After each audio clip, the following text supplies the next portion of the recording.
Dear all, thank you very much for your participation in the webinar on civil-military cooperation in emergency medical services. Your presence and engagement are really appreciated. I am very pleased to be a moderator for today's session. We are privileged to have such distinguished speakers with us, including Dr. Raed Arafat, Dr. Salvador Vicioso, and Dr. Mario Gennaro. Thank you all for being part of our webinar today to have some beautiful presentation on civil-military cooperation. And I give the word to Michelle so she could introduce you in our project, KnowEMS project. Thank you very much. Thank you, Elena. And I don't want to steal a lot of time from you because our speakers are eager to tell you something. And I think it's a very interesting topic today, but I want to tell you the reason why we're here. So just give me 2 or 3 minutes and I will tell you something about the KnowEMS project, and you should see my presentation now. So the KnowEMS project is a co-funded project by the European Commission, and I'm from Germany, from the UNITA, but we're a few more people here. So we have partners from Romania, TSU, we have partners from Israel, Magen David Adom, we have partners from Portugal, ENM, from Spain, we have SAMU-PC, and from France, we have SFMC and APHP. And there was another project before KnowEMS, which was called No Fear, a network of practitioners for emergency medical systems and critical care. And the main objectives of No Fear have been to create a long-lasting community of practitioners interacting with a network of suppliers and academia to support quick wins and practical short-term results, and to implement a transactional dynamic portal providing fora, a catalog, marketplaces, and flexibility to address new threats. And the reason now we're doing regular webinars, just like today. And the past topics have been, for example, pre-hospital management of sepsis, helicopters in EMS, stop the bleed, EMT at a domestic health response, and for our future topics are search human capacity in emergency, which will take place on the 18th of September, and work-life balance, which will take place on the 7th of October. And the past webinar were all recorded, and you can find them on our YouTube channel. So check them out there. And if you are already a part of our network and don't want to miss anything, become part of our network, scan this QR code, and you don't want to miss the last webinars we have in this project. Thank you. Thank you, Michelle. So now we'll start with our first presentation, which will be held by Dr. Raed Arafat, Secretary of State in the Ministry of Interior in Romania, the Chief of Department for Emergency Situation. Unfortunately, he's engaged in another meeting at the European Union, but he wanted to be part of our project, and he pre-recorded a presentation. So Michel will be speaking about civil-military cooperation between Romania and the NATO expertise. Michel, when you can upload the presentation.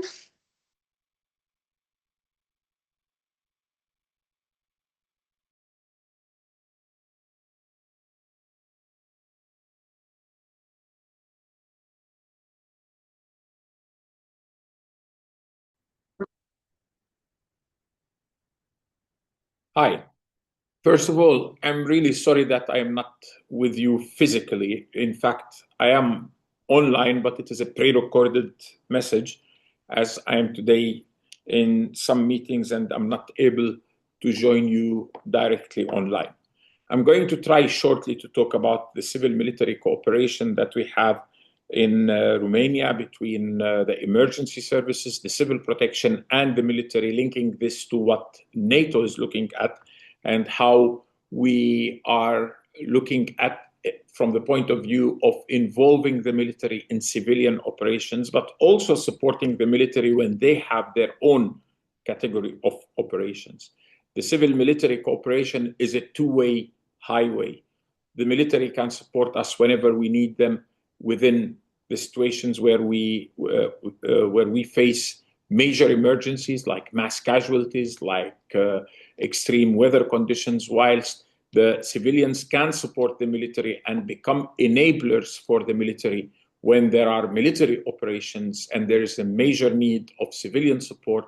And the civilian support in this situation can be towards the population itself, which suffers from the military impact of a kinetic action or of a military conflict, as well as supporting the military, especially when it comes to the mass casualties, to the movement, to the enablement of the military to be able to do their job properly.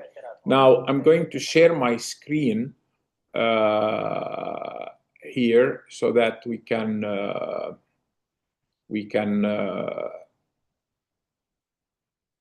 just 1 second, please.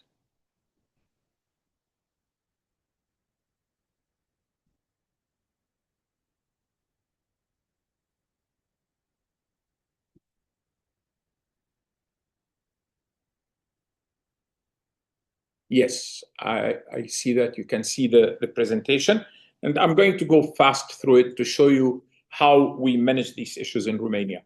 I represent the Department for Emergency Situations, which is a department which combines civil protection as a whole, but it combines several institutions, which are the fire and rescue, the medical emergencies, as well as the mountain rescue and the air rescue together, and is responsible also for building up resilience in Romania, accordingly with the 7 baselines of NATO, which include the continuity of governance, the transportation, communications, energy, mass casualty, and extreme health disturbances of the health sector, food and water, the transport, and mass movement of population. So here you can see that the department is headed by a head of the department at the level of a state secretary within the Ministry of Interior. There are 3 directorates: the General Directorate for Civil Protection, the Directorate for Decisional Support, and the General Directorate for Medical Emergencies, for medical emergencies, as well as the institutions we coordinate. And you can see that we coordinate institutions that are under the Ministry of Interior, which have a military status, which is the Inspectorate for Emergency Situations or the Fire Service in Romania, and the Inspectorate of Aviation, whilst we do operational coordination of entities that are under the Ministry of Health, like the ambulance services, the emergency departments, or under the public authorities like mountain rescue and cave rescue. And from here, I will go to show you that by law in Romania, the Government Decision 557 foresees cooperation between the military and the civilians. And we have all the risks that we have in Romania. If we look at the list of the risks, it says who's responsible for prevention, who's responsible for preparedness and response, which is usually us in the Ministry of Interior, but also it talks about the support agencies. And the Ministry of Defense is one of the main support agencies in responding to most of the risks in Romania. So this is an aspect which is established by law. How did we work during, for example, a major disaster, the pandemic, where we have the National Committee for Emergency Situations? This is presided by the Prime Minister. And then we have the action commander, as we call it in Romania, translated literally from Romanian, which is the head of the Department for Emergency Situations, who's responsible for coordination and management of the situation overall. Then we have the National Coordination Center, which reports to the head of the department and hence also to the National Committee. And each county in Romania, including Bucharest, has its own county coordination center.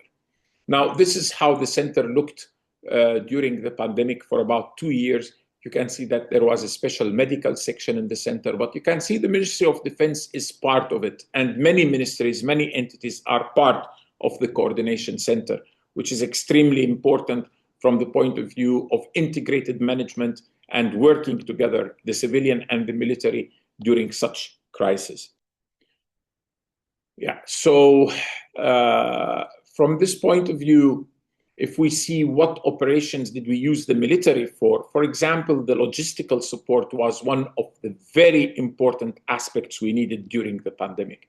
So here you can see the use of a C-17 NATO airplane, which Romania owns ours in it. This is one of 3 C-17 airplanes based in Hungary at the Papa base. And there are 12 countries, each one owning a number of hours in it. During the pandemic, in order to bring our very highly needed protective equipment for the physicians, nurses, for the medical staff, and so on, we imported them from South Korea at that time. And it was very urgent. So we sent those airplanes. We had 3 missions, one of them donated by the United States, 2 of them using our own hours. And then below, you can see the trucks and the logistics of the civil protection in Romania doing the transfer in the country towards every county, to the health departments, and from there to the hospitals to be able to ensure what is needed for every hospital and every unit in the country. And these were major operations that we ran at the beginning of the pandemic to be sure that we have what we need, as we didn't have stockpiles.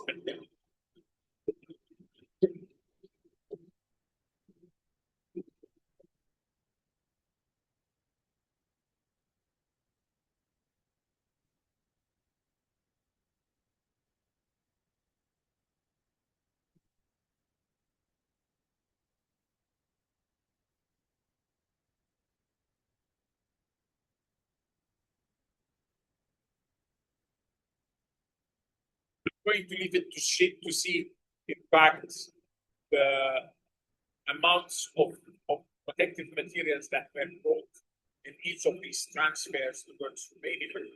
And this is one of the very important supports we had from the military, which is the logistical support by air, by ground. And besides what we used ourselves, our logistics of the civil protection. Okay, so we also use the military to recover a lot of our citizens which were brought into Europe with the European Civil Protection Mechanism. And here you can see we didn't know if the people were infected or not. It was at the beginning of the pandemic. We didn't know the impact of the virus. So we created some negative pressure tunnels and rooms which we owned during the Ebola crisis, where we prepared ourselves, though we didn't have any case in Romania. And here you can see the negative pressure chambers. We even installed such chambers within the airplanes with HEPA filters and so on. And then we went and brought the Romanian citizens from other countries in Europe where they were brought by other military services from China, from Japan, and so on towards Romania. Here you can see the transfer of COVID patients, positive COVID patients, critical cases within the country or outside the country. So Medevac was another support we had. We used our own personnel, but we used the military assets to do these transfers. And it was a very good cooperation between the civilian and military structures, the civilian medical forces, I would say, and the military forces, the Air Force, to transfer critical COVID patients where we didn't have for them places in the intensive care units. Here you can see the transport of our teams towards other countries. We sent teams towards Italy, towards Slovakia, Tunisia, Moldova, as I said, Slovakia. So these teams were sent there using the Air Force, as the normal commercial business transports were all with a lot of issues during the pandemic. So the military supported us also to move our medical teams to support other countries under the European Civil Protection Mechanism. And here you can see the teams which went to Moldova when they arrived there. And you can see that the team was a mixed team. These are the civilian side, and these are the medical military medical personnel which joined our teams, and we worked together in Moldova for about 1.5 months during one of their very severe waves. Here you can see sending aid, for example, to Moldova using the civil protection logistics, but also the military logistics to do such kind of support in other areas. And here you can see various support operations which were taking place even during the pandemic. Here you can see the support to Lebanon after the explosion in Beirut, after the big explosion which took place because of the fertilizers that were stored at the port. Here you can see the support to India during their heavy wave they had there, with support with oxygen cylinders and with oxygen delivery devices and so on. And here you can see the support towards Egypt, sending vaccines to Egypt using the Air Force from this point of view. This is the Indian. This is in Delhi, and you can see the Air Force landing there with several pallets of medical devices for Egypt. We installed what we started the Rescue project together with the European Civil Protection Mechanism, creating the first medical stockpile under the EU Civil Protection Mechanism. And here you can see how we distributed the medical materials and devices towards other countries. And here you can see the distribution either using the Air Force to Italy, to Spain, or using the civil protection logistics to other countries. And again, here you can see the transport of medications from Italy to Romania using the Air Force during our fourth wave, which was the worst. But here you can also see the support of the German Air Force sending an intensive care transport airplane to pick up patients from Romania in our fourth wave, where we moved over 150, around 200 patients to other countries. And here you can see the cooperation with other military assets from other countries, not only one single thing. Here you can see the transfer of patients to the German Air Force medical airplane, which had the capacity of taking 6 intensive care patients per transport. We ran 2 transports with this airplane, and the third one using one of our own C-130s from Romania to Serbia.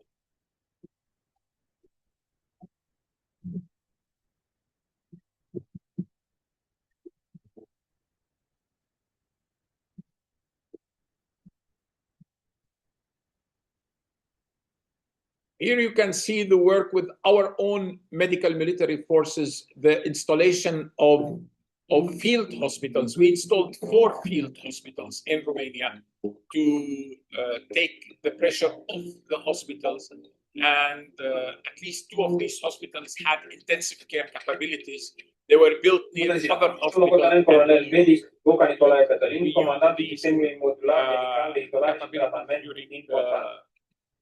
Această facilitate medicală a fost instalată aici de forțele Ministerului Apărării Naționale. So here you can see other types of improvised equipment. This is, for example, a mobile intensive care. We had 5 of them. At this moment, we own 7 of them, where we used them to treat patients. They were linked either to field hospitals or to fixed hospitals, to county hospitals, and they were linked to them to increase the capacity of intensive care. Each of these had between 8 and 12 intensive care beds in it.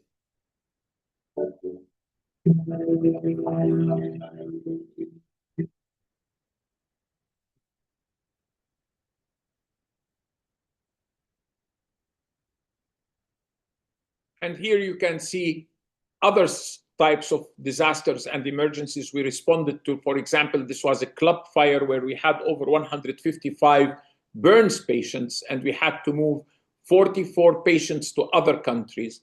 And the 44 patients, we moved them, we used for them the Air Force as well as the airplanes in the Ministry of Interior. Here you can see patients going towards Belgium, the Air Force and the emergency service, the civilian medical branch.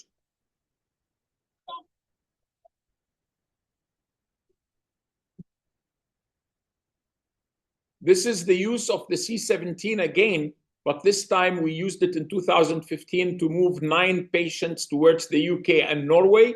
The medical teams came from our side, whilst the airplane was using our military, our Air Force hours within this base. But we had the team of the airplane coming from 3 countries, and then we had our own medical team, 7 doctors, 9 nurses for 10 patients, out of which 7 were critical and intubated and ventilated. All 10 were burns patients.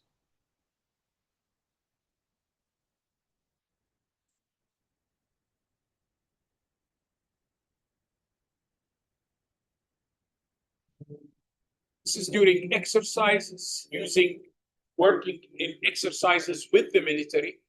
And in this exercise, we had several field hospitals coming. This was 2018.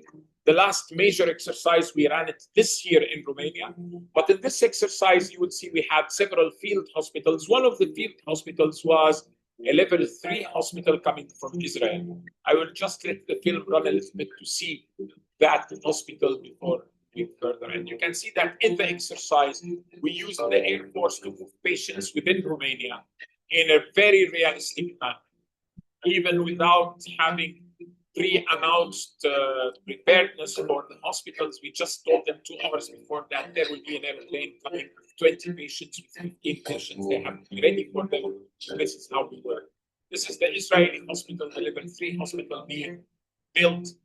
And in that hospital, we tested the concept where 8 nations worked together in the Israeli hospital.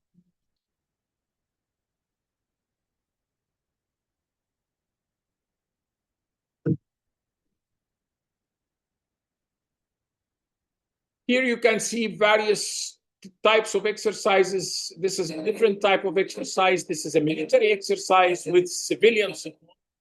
Here we are testing a scenario with an explosion under the underground and with an intervention, a mixed intervention, civilian and military.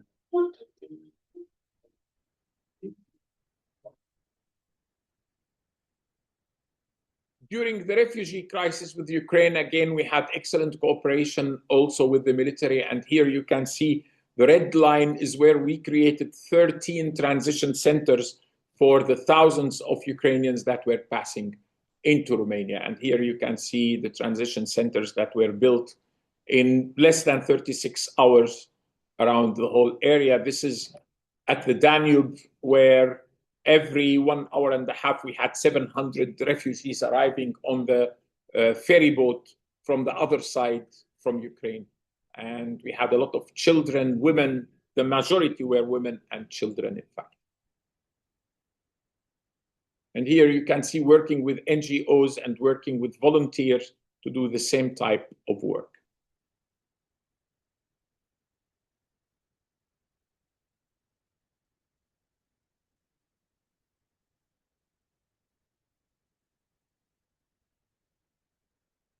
This is the European hub in Romania on the borders with Ukraine, which was, and still it is functioning to pass humanitarian aid towards Ukraine. And here you can see donated ambulances leaving with Ukrainian drivers on them. And here you can see the French civil security donating equipment to Ukraine through the Romanian hub.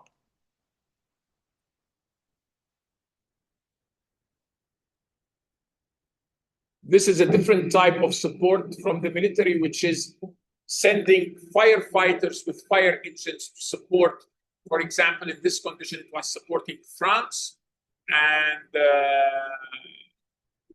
we arrived there in less than 12 hours from the moment we were accepted, using such airplanes to transport the agents and the personnel as well to part of our airplanes from the airplanes. So here you can see firefighters being prepared and moved with their engines to leave to France using the C-17s.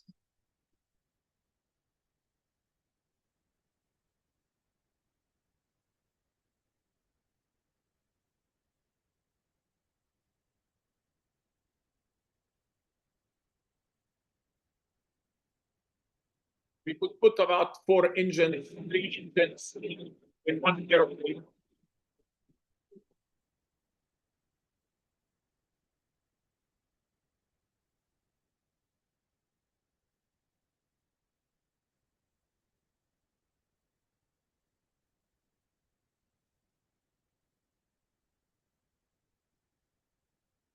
And here we can see the intervention towards Turkey, the earthquake, where we sent teams. We were, if I'm not wrong, the first EU country to land in Turkey. And again, the Air Force was used to do such transfers. And by the moment we announced, in 2 hours, we could equip 2 airplanes and move towards Turkey on the moment we received the acceptance from there.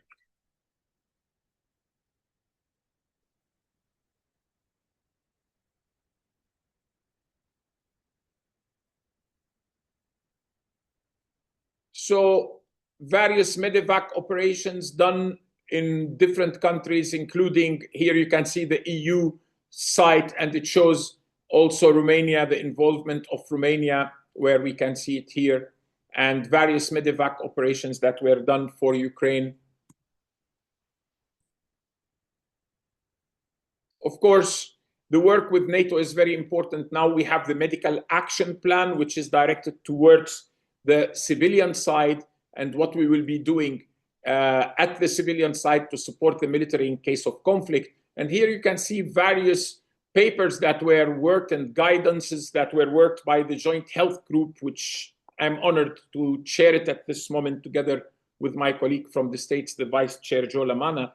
So, and here you can see there's a lot of work on the health side within NATO on both sides, on the military and civilian. So I'm going to stop the sharing and just before ending to say that what you have seen is the strong way we work together between the military and the civilians in Romania. And at this moment, this is one of the good examples, but there's still a lot to do. And there is a lot more in the cooperation between the civilian and military. But at least on the health side, I've shown you some of the work we have been doing together.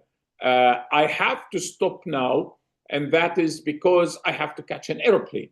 So thank you very much for listening to me.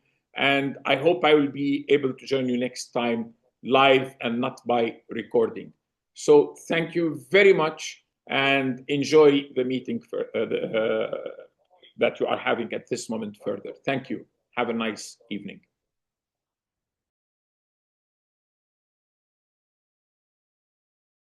So it was a really interesting presentation, but unfortunately some videos had some interferences. I think that if Dr. Arafat would have been here with us live, the video had some music and you could have hear it better. So because of that, I think that some of you didn't have a good sound on during the video representation. Thank you very much. So the next speaker will be Dr. Salvador Vicioso.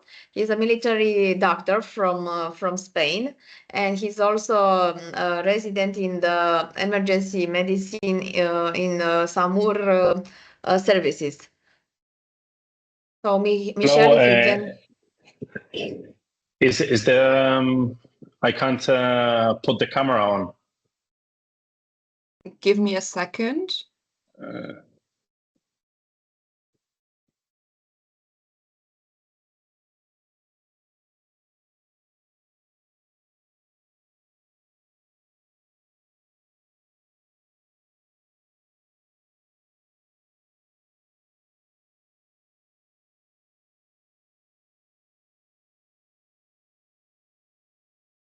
So if you have some question, you can write them in question and answer space, and we will try to answer you at the end of the webinar if you have some question until then.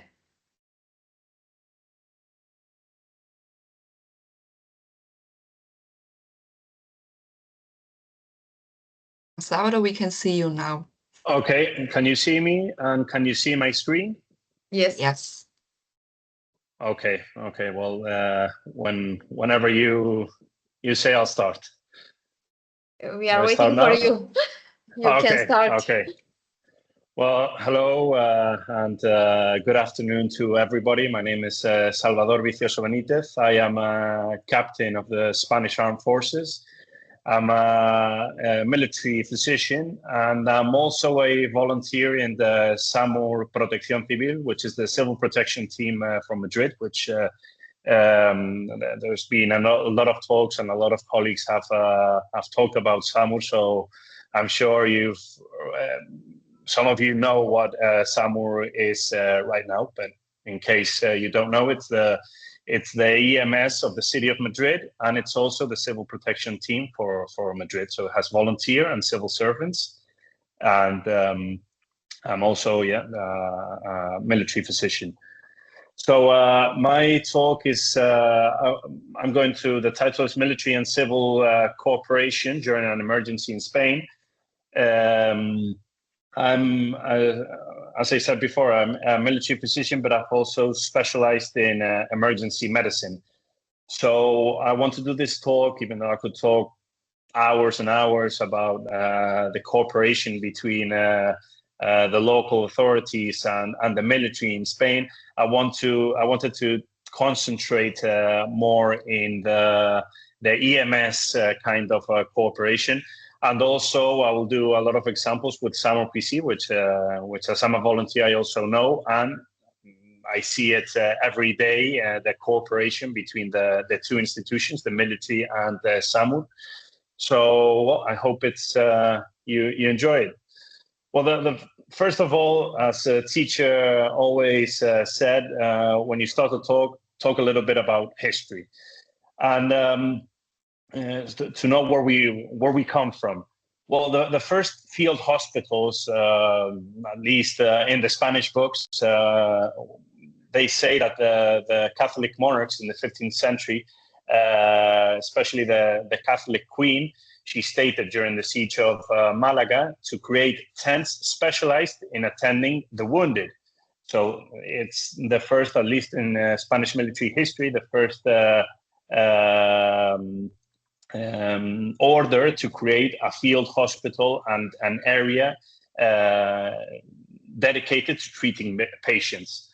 The next person, which I'm sure you all know very well, is Dominique Jean Larrey, which was a French Surgeon General of the Napoleonic Army and great friend of Napoleon. And many consider him the father of emergency medicine because he invented the triage system we use every day in our line of work, and also the term ambulance, which he denominated ambulance volant, flying ambulance, which were carriages only dedicated to bring the wounded from the battlefield to the field hospital and treat them. And he stated we need to treat the patients with clinical severity instead of ranks. Then talk a little bit about Frederic Duran Jordà. He was a Spanish physician who installed the first pre-hospital blood transfusion service at least in records during the Spanish Civil War. And well, in the first medevacs or air medical evacuations were done in fixed wing in the First World War and rotary wing in the Second World War, which started the grounds for the HEM services today. And more recent, we have a lot of knowledge from the battlefields especially from the Iraq and Afghanistan wars, and doctrine like the TCC, which I'm sure many of you know, have evolved into the TECC, the Tactical Emergency Casualty Care, which is the course dedicated to treating wounded in a tactical environment in the civilian environment. So the similarities between the military and the civil EMS are a lot, as you can guess. First of all, in the military we have ranks, and also in many EMS services, like in SAMUR and civil protection teams, you also have ranks. Ranks is the easiest way to organize a team, to also have a chain of command and a chain of responsibility. And so that similarity of ranks we share, and it's easier to work when you work together, where some higher rank from the military can address someone with a high rank in the civil EMS service, and the cooperation, it's easier because they have similar structures. Another similarity, which as you can guess, is the vehicles we use. Even though the outside is completely different, the inside are going to be very, very similar, and sometimes even have the same equipment as the respiratory ventilators or monitoring devices, infusion pumps, etc. Then we have the typical field hospital. On the left, you can see this is the Spanish Role 3 hospital, which it's a hospital that has the same capabilities of a small normal field, and has most of the specialties. 2 ICUs, about 4 or 5 operating rooms, etc. And on the right, you have SAMUR field hospital. The good thing about field hospitals, you already know, you can configure it, and you can add more tents, take more tents, put them one way, put them the other way. The objective of a field hospital is that it can be deployed very quickly and serve its purpose within a minimum time. So it's very similar to work in an environment where even though the tents may be colored different, you know that the purpose is the same. Also, the doctrine we use, or the training, are similar because we train for similar scenarios. So here you have a picture of a CBR exercise. One's done on the right by SAMUR, and on the left is done by the Spanish Armed Forces. And most of the protocols are going to be the same. And that's because the objective at the end of the day is the same. Here we have a press note, a press title that says the Armed Forces in SAMUR, they transfer patients of the during the COVID pandemic to a field hospital which was localized in Madrid. And here's a picture of Spanish military physicians working together with and nurses working together with SAMUR to attend the local population, because the objective at the end of the day is the same, which is to serve our people, whether it be a civil servant or some military physician or nurse.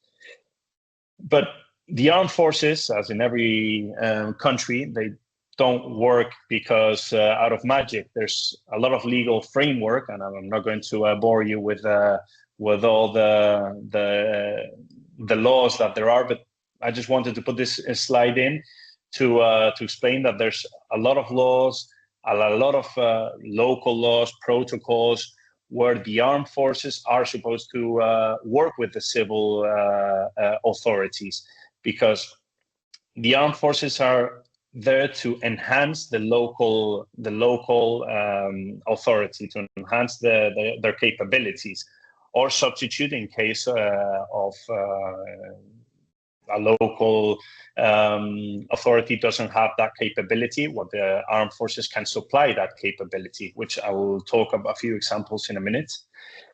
And in every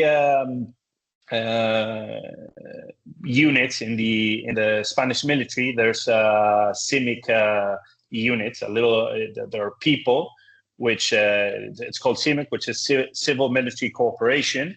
It's a NATO doctrine, and basically, whenever we deploy either internationally or even nationally, we're going to have people from the CIMIC unit talk to us about local customs, local authorities, local institutions, who's who, so that it's easier for us, the soldiers that are going to get deployed, to understand, especially if it's international, well, what are the local customs? How can we address a local authority? Who has what jurisdiction, etc. And a CIMIC unit is very, very important for us. And even in Spain, when we're going to deploy, because there's been a catastrophe in an area of Spain, well, we will have that briefing previous to the deployment, where we will tell, okay, this is what you can do, this is what you can't do, this is transferred to the local authority, etc. And now I'm going to talk a little bit about how the civil servants or someone from the civil background can work in the Spanish military, and vice versa. So first, I'm going to talk about the figure of the volunteer reservist. That's what it's called in Spanish. Reserve force, there exists in every country, but in every country it has some similarities and some differences. And I'm going to talk about how it is in Spain. So this is the logo of the volunteer reservist. And in Spain, there are 3,000 reservists. A reservist is any Spanish person who has obviously the Spanish nationality and is over 18, doesn't have any criminal record, and wants to dedicate some time of the work life. It can be from little as 2 weeks to up to 6 months a year, and to get activated in any unit in the Spanish Armed Forces, and they will get paid by the Ministry of Defense. So out of those 3,000 reservists, we have 600 medical personnel, psychologists, veterinary, pharmacists, but the most are either nurses or physicians. And we actually have here a picture, just I've covered the faces for privacy reasons. Here we have two people here, are a physician and a nurse who work in SAMUR Protección Civil during the year, but sometimes a year they get activated and they put on the military uniform and they serve their country as a volunteer reservist. There are 180 doctors, and I think about 150, 160 nurses. You have more or less the same number of doctors and nurses who are volunteer reservists. And here we have some press titles of reservists who have been activated for international deployments. And we also have the other way around, which is my case. I'm a military physician working for the armed forces, but I'm also a volunteer in in SAMUR. So during my free time and for free, I put on the SAMUR uniform and work together. And I think it's the best. I always say that I've learned a lot from SAMUR, and most of the things I've learned from SAMUR, I've been able to give back to the military, and vice versa. Some things that I've learned from the armed forces, I've been able to give to SAMUR. So that synergy between the volunteer reservists and the civil protection volunteers is very important for civil military cooperation. You also have mutual collaboration. Here you have a few pictures of different courses where you have, for example, We have something called Combat Advanced Trauma Life Support or Combat Advanced Life Support, where it's given in the Spanish military school of medicine, and sometimes it's the military that go to SAMUR and learn, and vice versa. Sometimes it's the people from SAMUR who go and do the courses, the military courses. Also, another mutual collaboration, I didn't have any pictures, so I had to ask the AI to do one, is, for example, the physician and nurses have collaboration with SAMUR, where we sometimes during the year we get activated, we do a on-call 24-hour service or 12-hour service in an ambulance in SAMUR, so we're like a student there, and so we maintain our capabilities, because obviously the number of patients that some are going to treat is going to be far greater than I'm going to be treating in any military field right now during peacetime. But not only in SAMUR, there's also other services and helicopter services where you practice emergency medicine as a military physician or a nurse. And also there's a lot of places where we coincide. So for example, in the Spanish Emergency Medicine Society, which has an annual meeting once a year and also has many sub-meetings during the year, there's many panels where the Spanish Armed Forces and other local civil authorities or civil institutions like SAMUR are going to be sharing the same panels, the same workshops. We're going to be going to their workshops. They're going to be coming to our workshops. We also have different seminars, like the Madrid seminar of catastrophes, where sometimes always the armed forces are invited to learn from our civil colleagues. And you also have exercises, simulation exercises like catastrophe exercise. This is done in Madrid once a year, where SAMUR is the big protagonist. And yes, a lot of the people from the Spanish military go to learn and to see the protocols, etc. Now I'm going to talk briefly about the UME, which is the Military Emergency Unit. This is the logo. This was created in 2005 due to, in 2004, we had, like this year, disgracefully, huge forest fires, and there were many local small authorities which were they couldn't cope with the big forest fires, so the government then decided to create a military unit dedicated to act in catastrophe. So the military emergency unit is backed with soldiers from the three branches of the armed forces, so Navy, Army, and the Air Force. They have combat and military training, but they specialize in catastrophes or other climate emergencies like snowstorms, and they have USAR teams, which have been accredited by the World Health Organizations and the EU CP team, and they've even deployed internationally. Last time they were deployed was in the earthquake in Turkey, where many they found a lot of people, and one I remember which was a colleague of mine, and it was put on TV, where they found a baby in the rubble. I think it was 24 hours after the incident. So they've also been activated in Nepal in 2015, I think, Mexico, Ecuador, etc.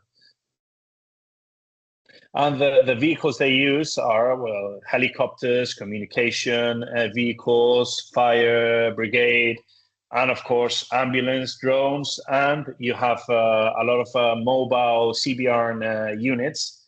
that specializes in, depends on what kind of emergency, CBR and emergency.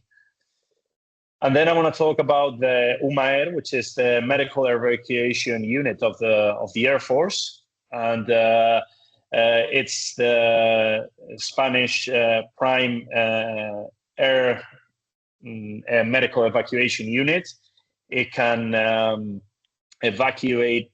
It can evacuate any number of patients that they get solicited.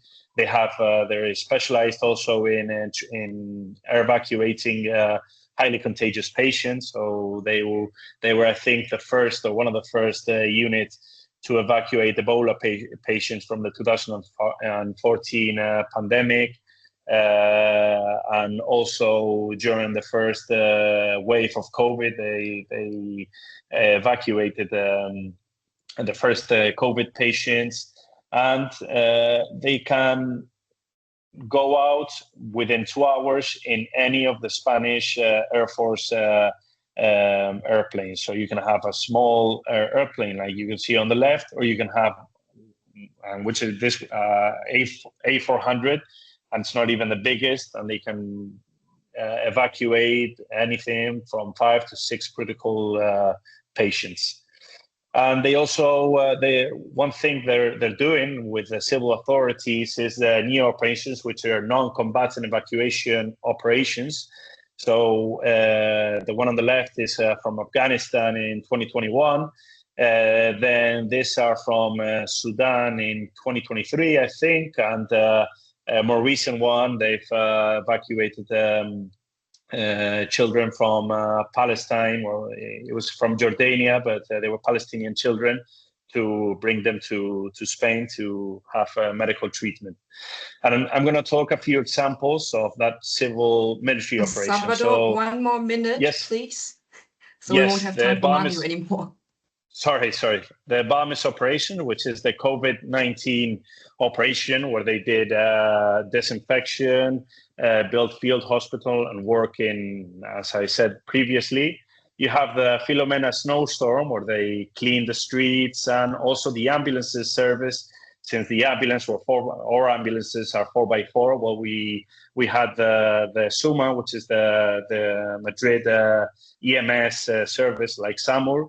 They came into our ambulance, and they did their services in our ambulance because their ambulances couldn't work in the snowstorm. Also, the severe flood storm, they evacuated patients, they rescued and transport material. And also the ambulances, they put field hospitals to treat any local emergencies. And obviously in first of fires, which this summer has been the topic. So the conclusion is that military-civil cooperation is vital. We have complementary capabilities. The military is supposed to complementary a local institution that maybe they're overcapacitated at the moment, and they need help. Preparedness is key, and we need a clear communication. So it's important that we maintain this synergy between civil institutions and the military institution. And shared protocols and joint training is fundamental, because at the end of the day, we have the same goal, which is to treat patients, either our nationals or from other nationalities. So thank you very much, and sorry about the time. Thank you very much, also, Dr. Salvador Vicioso. It was a really interesting presentation. We see a better representation for Spain. I will, because we are really late, I will give the word to Dr. Mario Gennaro. He's one of our important partners from our project, KnowEMS. From Johanniter, I am giving you the word to Mr. Mario. Thank you, Elena. I always do the joke, all of you know how to make an Italian quiet, cuff his hands. So I have now 3 minutes left for almost, let's say, the slides I've prepared for almost 10 to 15 minutes. So no, you have the time. I'm giving you the time. I think that all of us have. I try to do my very best. I will skip one or the other slide where I'm explaining a little bit our structure, and then we come to the best practices and coming to the conclusions. First of all, I have to say, time. I think that's better that you have a good presentation and it's really interesting. I think that all of us can wait a little bit. I will, Elena, I will. I do my best. Yeah, let me start with introducing myself. In a nutshell, you call me a doctor. Unfortunately, I have to say I'm not a doctor. I'm not a physician. I'm a paramedic since 1989, which is a long, long time ago. I was student and meanwhile lecturer in the in the Civic Center of Excellence in The Hague for NATO field and staff workers. I had also the privilege to be trained by UN SimCourt, so have, let's say, what Salvador is mentioning, also the background from the two different points of view, from the NATO doctrine up to the UN civil humanity coexistence within the UN perspective. And before I joined Johanniter as the director of the Department for EU Civil Protection and Disaster Assistance, I was with the ICRC in the field, mainly in the Middle East, doing trainings on mass casualty incident management with state actors. Again, I have the beauty now to be a little bit faster. Elena, I know I will take my time, but the challenge and that time will not fit is that I have to explain to you a beautiful country like the Federal Republic of Germany, with all the states and responsibilities and the military interaction with the EMS, which will not fit definitely in a presentation in the webinar. So looking a little bit as I promised, I will run through some slides and I will come to the case studies and to the conclusions quite fast. Just to let you know, as you know, the Federal Republic of Germany, we have 16 states, and our key actors are the medical services. It's called Zentraler Sanitätsdienst. That's basically the medical staff of the German Armed Forces. Then we have our civil emergency medical providers like the fire brigades, like Red Cross, the sanitarians, Johanniter. We are one of the main providers of the ambulance services with the German Red Cross in Germany, the Maltese and others. We don't have so many, let's say, private ambulance organizations in Germany, but they all exist as well. And then we have, let's say, a coordination body, which is the Federal Ministry of Defense, and the BBK, our authorities when it comes to civil protection in Germany. Legal, I skip. We have our constitutional law, our basic law in Article 5. Basically, I have to say the collaboration with the armed forces and the EMS is less in the EMS sector, more in the disaster relief.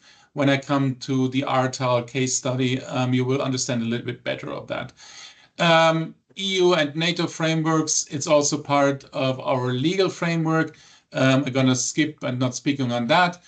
The NATO op plan, looking to some of the names I identified in the participants, to, hopefully know what I'm talking about. I guess all of the EU member states and even beyond are now speaking with the NATO op plan, with the situation in the East. I have to say, I was recently in Poland. In Germany, I have to say, we are not experiencing the breadth of war, which you definitely can have if you are coming closer to the war in Ukraine with Russia. And definitely, I also was deployed to Cairo, looking to the war which is ongoing in Gaza now. We are sitting still on an isle, not peaceful anymore, I have to say, like in the past, but still now the planning starts. We are lacking, and allow me to be quite critical in my own country, we are lacking about a lot of soldiers, and now it starts, we do the planning, which is, let's say, triggered by the NATO op plan. Our role, I'm going to skip that, reinforcing the NATO. Salvatore, looking on the conclusions, we haven't shared our presentation before.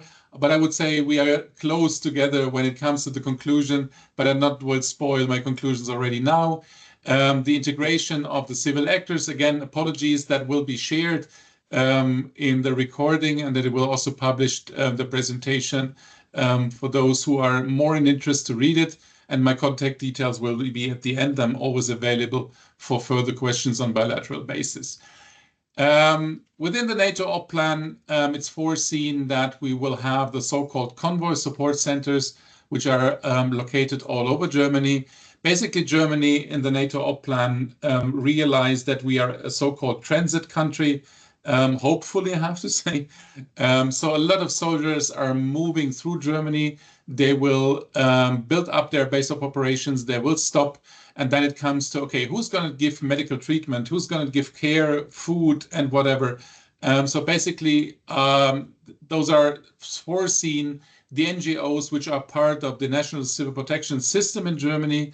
And therefore, let's see how it works. If they are really, let's say, if we are really in a collective response, able to provide the services the military is expecting from us.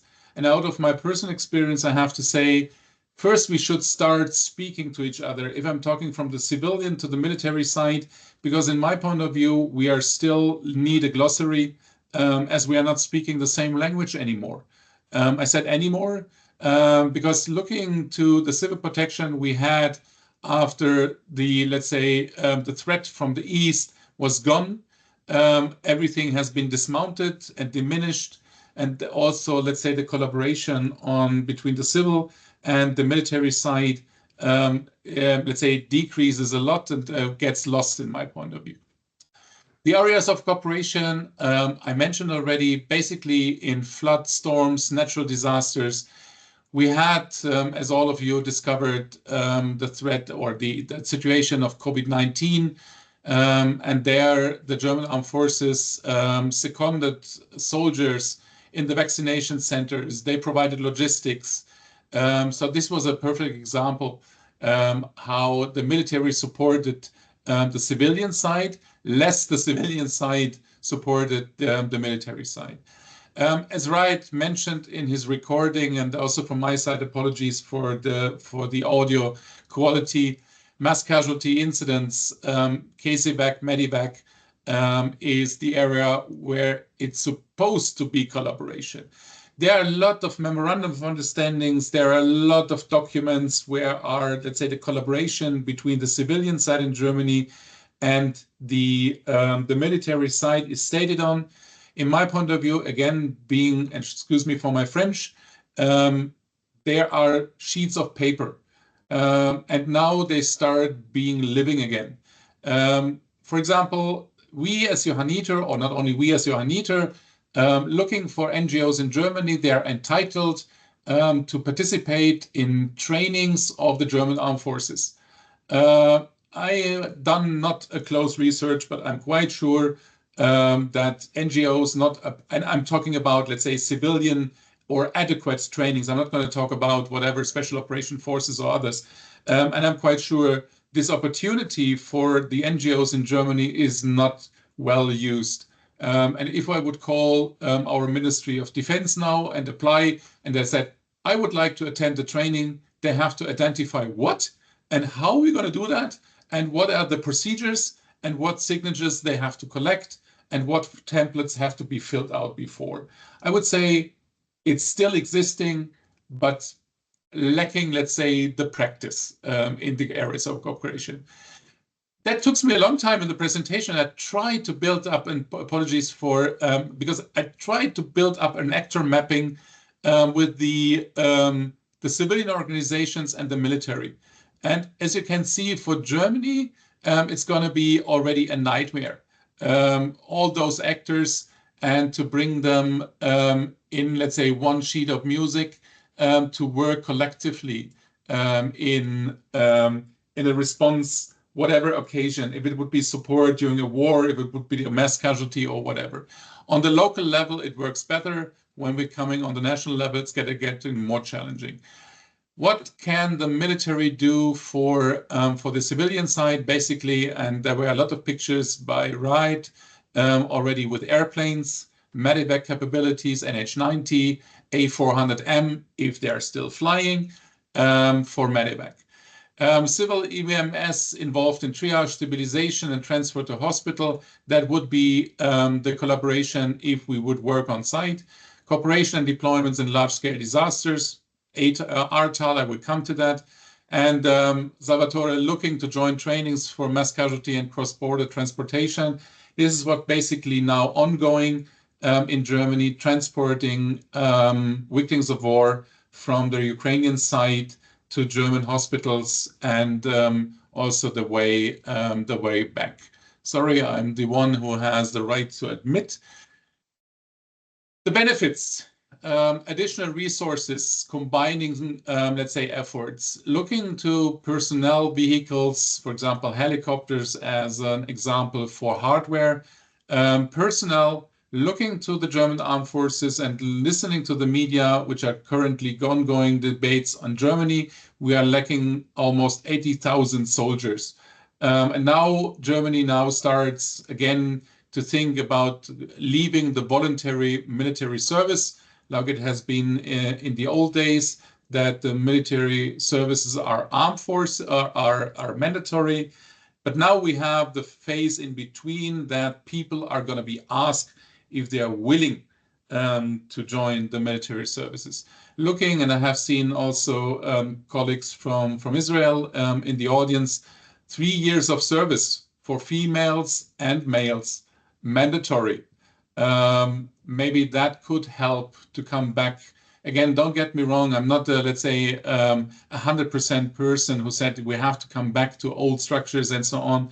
But looking to the challenges we are now facing in the collaboration between military and the civilian EMS, I have my doubts that, again, also looking and also stuff from my branches here, looking how difficult it is getting stuff into the EMS with the right profile, and they're willing to remain in the ambulance service for more than 2 years instead of, okay, I would like to be a paramedic, but now I have a place in the university to be a medical doctor, goodbye, and they never return in the EMS services.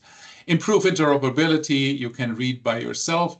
Now coming to the case study, without any pictures, I have to say, just needing words, because the pictures should come up when you memorize the media. I would say the Ahrtal flood, it was a disaster, but still, in my point of view, it was a local, a regionalized incident.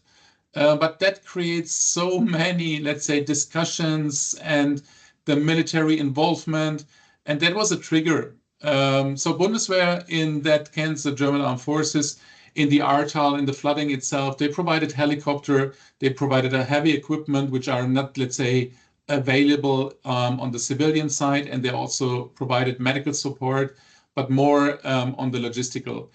The EMS worked closely with the Bundeswehr medical staff until, let's say, the civilian side brought up, let's say, enough resources, and rapid evacuation has been done by the logistical support units of the German armed forces. And to get an overview, they use combat jets with the technology, because the civilian side in, let's say, an appropriate time wasn't able to do that. Yeah, that's what I'm saying. And allow me also to give a comment. Calling the armed forces Friday after 1 o'clock in the noon, let's say the compounds are empty. So this is also not longer the case that they are, let's say, having the resources like hell. Beside the fact what I already mentioned, that they are lacking stuff. Again, I'm quite critical. Another good example, I would say, and I would say the best example, sharing with you our system in Germany, is that the German armed forces are operating 5 military hospitals in Germany. So they are in Berlin, Hamburg, Koblenz, Ulm, and Westerstede. And with those military hospitals, they are also part with their ambulances in the daily EMS system of those regions.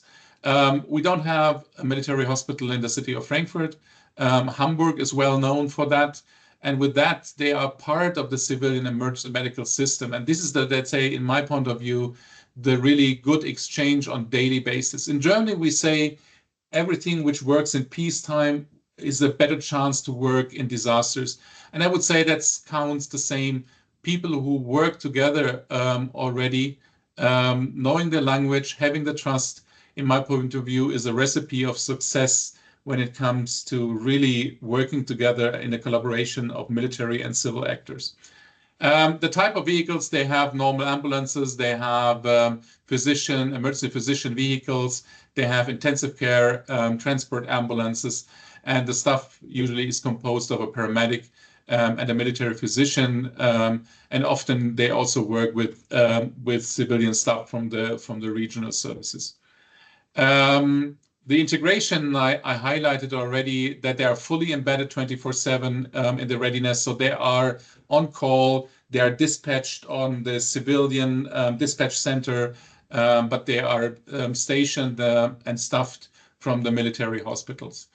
Again, the daily life of a paramedic, a daily life of an ambulance, the normal patient transport. So there, I would say no difference. The benefit for the military I see and that's why I put out the 3 points in my presentation, is the continuous training and operational experience for the staff. As I said, working on daily life creates a more resilient structure in disasters or in incidents. The civilian system, looking to, I have to say, our hospitals on the commercial, on the private sector, they are very well equipped, but I'm going to a German Armed Forces hospital. There are still some, let's call it slight differences in the equipment. And for the civilians and especially for the patients, that gives them the door of entry to end up in, let's call it a different equipped hospital than a hospital from, let's say, the community or from the community or from the commercial sector, I have to say. The conclusions, I would say, limited. They are integral part of the emergency response, the dual role of the German Armed Forces with their ambulances in the system, and the civil military cooperation in everyday life is one of the benefits I put in my conclusion.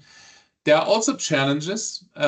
Beside my critical remarks during my presentation, we have different organizational culture. We have legal restrictions. The military in Germany are, and their involvement in domestic affairs. Within our constitutes, it's stated that they are, let's call them the last resort. So they are not really part, only as, let's say, as I said, the last resort when it comes to incidents like a mass casualty or a natural disaster. Communication and coordination barriers. I would say all of you, we have a common enemy, and this is not a country. That might be the administration with a question mark. I'm not, let's say, putting administration in a bad spot.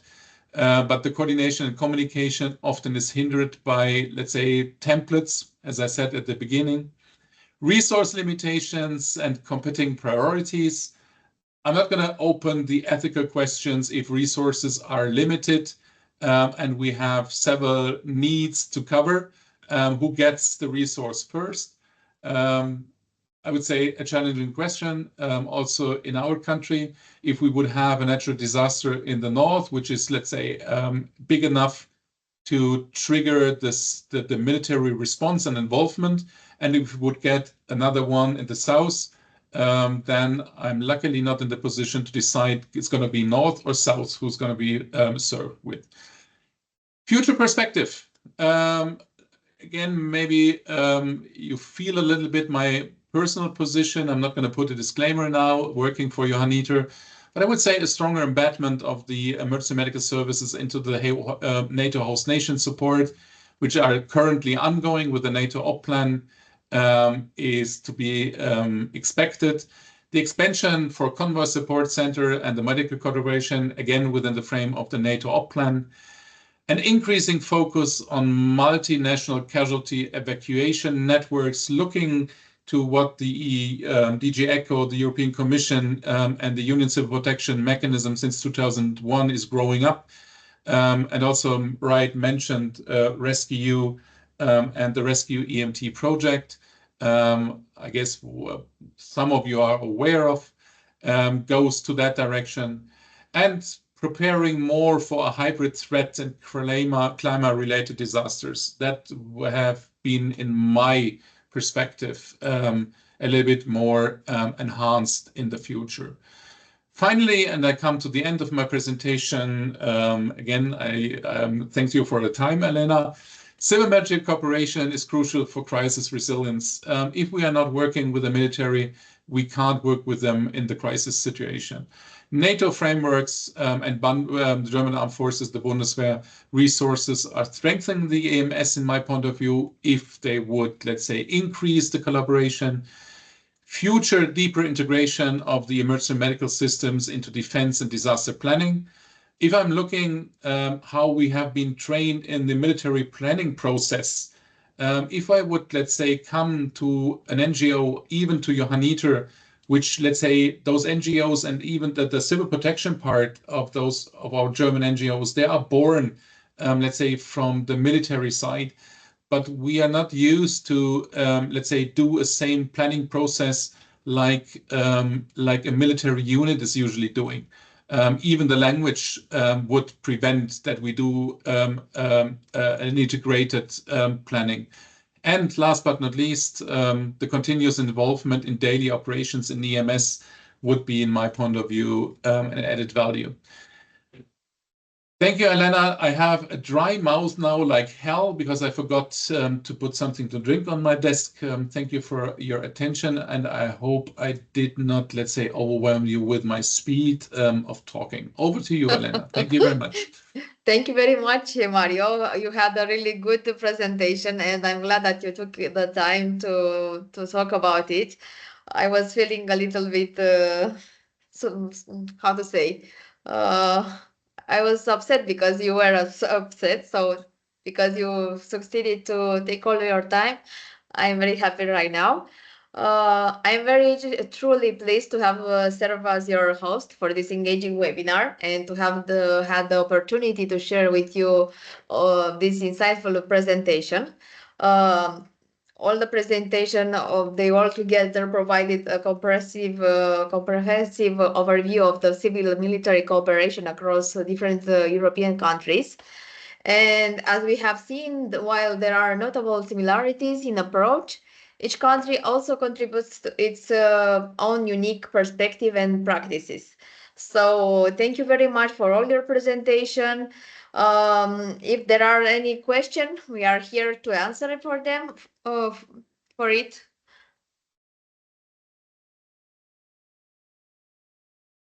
There are no questions?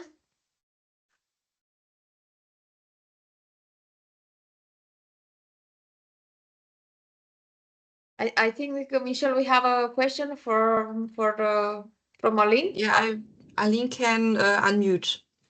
I've gave it free. If you'd like to ask your question.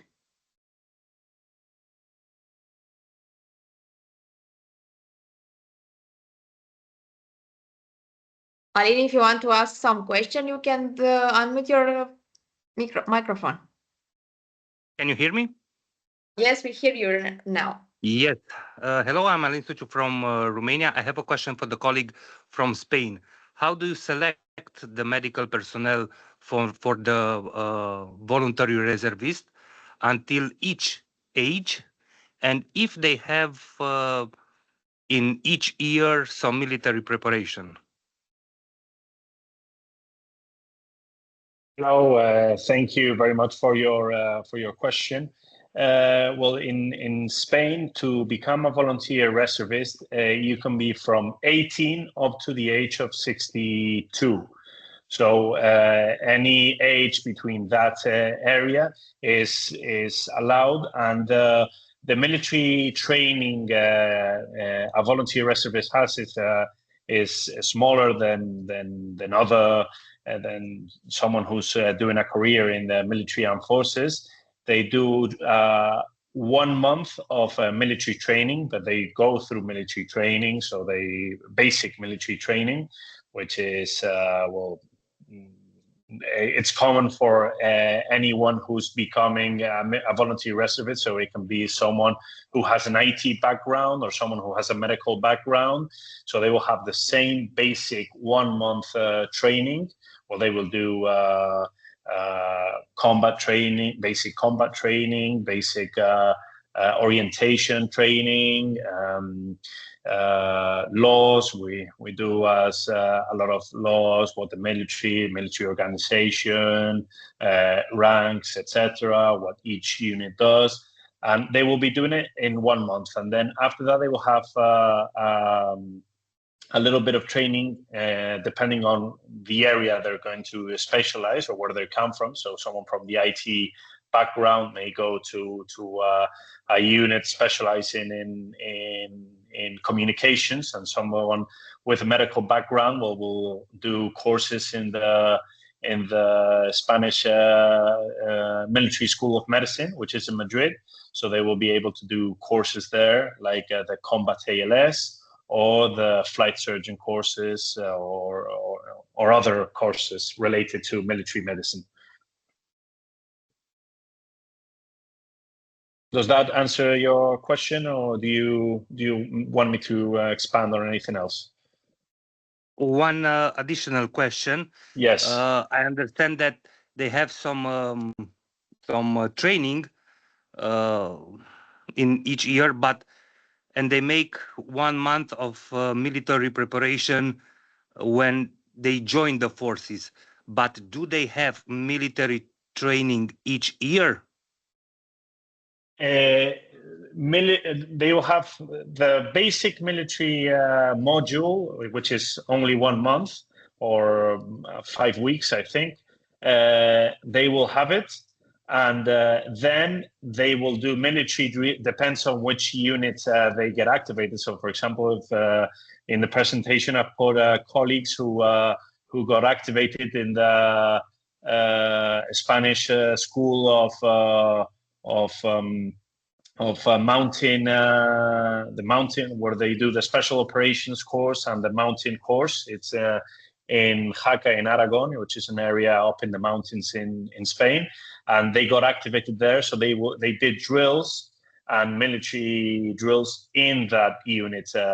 But someone may go to the Air Force and will have some basic training to be in that unit in the Air Force, for example, in the air evacuation, the UMAER, which I've also talked about, the air medical evacuation wing from the Air Force. They always have each month they have a reservist. So we've had there recently a reservist who also is a volunteer in Samur, and he got training for the unit, so for that special unit, the protocols, the way the air evacuation, different modules, the different platforms, so basically the different airplanes. So yeah, they will have specific training on the units they go, but they don't have one specific moment they have to do a little special course. No, it depends on which unit they go to. They will have the training of that unit, but they don't have special training after the first introduction module, which they do once they become a reservist. Thank you so much. Thank you very much for your question. Thank you also. So if there are no, we can take another quick question, or otherwise I will talk with Michelle and maybe we can stop this meeting. We are really glad that you have been here with us. I think all of you can conclude that it was a really interesting webinar today, and we can see we had some great speakers today. If there are no questions, we can go to the expert panel discussion. Only the invited one can stay here in the room, and to the other one, I give you a good night and have a beautiful evening. Michelle? I will say a quick goodbye to all the attendees as well, and I've already posted it in the chat. Save the date, 18th of September is the next webinar on search human capacities. Bye-bye. Thank you. Thank you very much Thank you very to much. everyone. We also thank you, Mr. Salvador.